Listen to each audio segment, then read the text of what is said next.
बहुत तरक्की कर ली चड्डा। कानून की दलाली से इज्जत की नीलामी तक आ गए। इस पेशे को भड़वागिरी कहते हैं। गोविंद चिल्ला मत, नहीं तो ये केस यही रफा दफा कर दूंगा। ना तारीख ना सुनवाई, सीधा इंसाफ, वो भी ताबड़तोड़। चड्ढा समझाओ इसे, समझाओ। ऐसे खिलौने बाजार में बहुत बिकते हैं, मगर इसे खेलने के लिए जो जिगर चाहिए ना, वो दुनिया के किसी बाजार में नहीं बिकता। मर्द उसे लेकर पैदा होता है, और जब ये 2.5 किलो का हाथ किसी पर पड़ता है ना, तो आदमी उठता नहीं, उठ जाता है। इस सब का जवाब कल अदालत में दूंगा।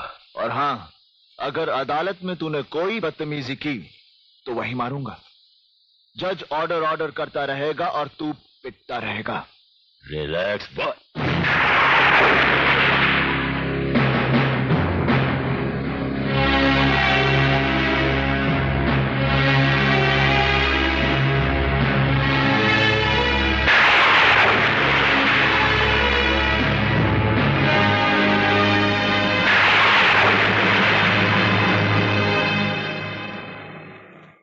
मिलॉर्ड, ये दामिनी निहायत चालाक और काया किस्म की लड़की है। ये गरीबी में पैदा हुई जरूर, लेकिन ख्वाब हमेशा अमीरी के देखती रही। इसीलिए इसने शेखर जैसे शरीफ लड़के को अपने खूबसूरती के जाल में फांस लिया। दरअसल इसकी नजर गुप्ता खानदान की तिजोरी पर थी, और जब अपनी पूरी कोशिशों के बावजूद ये तिजोरी की चाबी हासिल न कर सकी, तो जल भुनकर राख हो गई। जिस घर ने इसके सपने पूरे नहीं होने दिए, उससे इसने बदला लेने की ठान ली, और इस बात का फायदा उठाकर गुप्ता खानदान के दुश्मनों ने इसे पैसे देकर खरीद लिया, और उन्होंने एक बहुत बड़ी साजिश रची। जो बलात्कार बाजार में हुआ, उसे उन्होंने यह साबित करने की कोशिश की कि वो बलात्कार गुप्ता जी के घर में हुआ है, ताकि गुप्ता खानदान की इज्जत को हमेशा हमेशा के लिए मिट्टी में मिला सकें। लॉर्ड, ऐसी नीच गिरी हुई और शैतान लड़की को कड़ी से कड़ी सजा दी जाए, ताकि औरत जात को एक सबक मिल सके। That's all, Your Honor.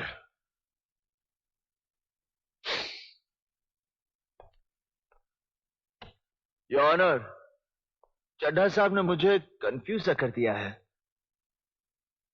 लगता है ये हिंदी फिल्में कुछ ज्यादा देखते हैं, क्योंकि इनका ये केस हिंदी फिल्मों की तरह है, जिसमें कई कहानियां उलझी हुई हैं। पिछली तारीख चड्ढा साहब ने कहा था कि दामिनी पागल है, और आज ये कह रहे हैं कि दामिनी चालाक है। इतनी चालाक कि वो स्कीम कर सकती है, साजिश कर सकती है, प्लान कर सकती है।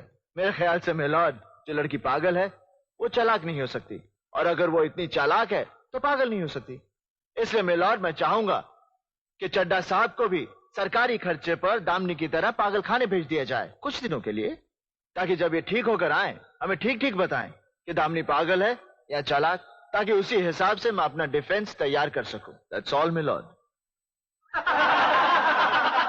मिलॉर्ड, मैं ये साबित कर चुका हूं कि दामिनी एक गिरे हुए वो लोग होते हैं जो अपने घर में पली हुई लड़की का बलात्कार करते हैं। गिरे हुए वो लोग होते हैं जो अस्पताल में पड़ी लाचार लड़की का खून करवाते हैं। उस लड़की का बलात्कार गुप्ता साहब के घर में नहीं हुआ, और ना ही उसका खून हुआ है। उसने आत्महत्या की है, और उसके लिए मैं अपने गवाह पेश कर चुका हूं, और मैं उन्हीं गवाहों से कुछ सवाल करना चाहूंगा। Milord, permission granted.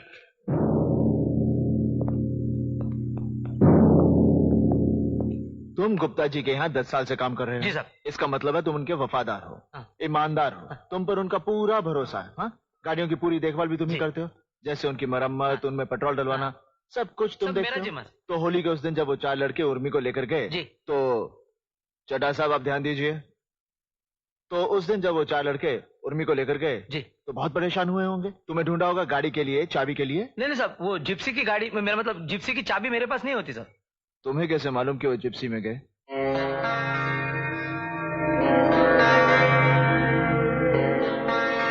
नहीं साहब, क्या बाद में मेरे को मालूम पड़ गया सर। यानी कि बलात्कार हुआ ये तुम्हें बाद में मालूम पड़ा।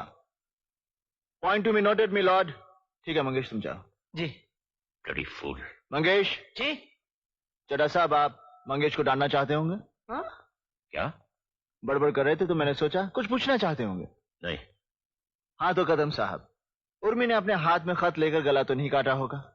और गला काटने के बाद वो अपने हाथ में खत नहीं रख सकती, तो इसका मतलब है खत किसी और ने रखा। जी वो हाँ? पर चड्ढा साहब, आपको मबा की भाषा समझ में आती है? खैर, आपको